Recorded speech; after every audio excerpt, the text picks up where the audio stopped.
The ratio of force is kind of what we're going to get into for a little bit of time here. This is saying how much of that force, that total force, is horizontal and how much is vertical. So how much is actually projecting you forward versus up, if you want to think about it simply. So it's ratio of horizontal force to vertical force at the beginning of the sprint. So in the initial pushes, how horizontal is that force? This is going to be a huge factor in determining an effective acceleration.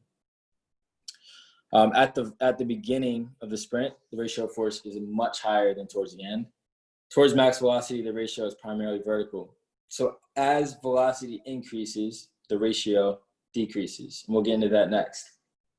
So an effective ratio is depending on where you're at in the sprint. So in the beginning, high. Towards the end, it's going to be lower if we're just looking at horizontal. So here's our table, ratio of force max. You see the rankings. 55 is pretty good for Nick Dunn. He runs track.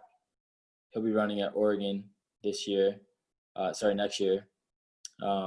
But we've seen up to 70 for ratio of force. So some of our better accelerators or track guys will be closer to 70.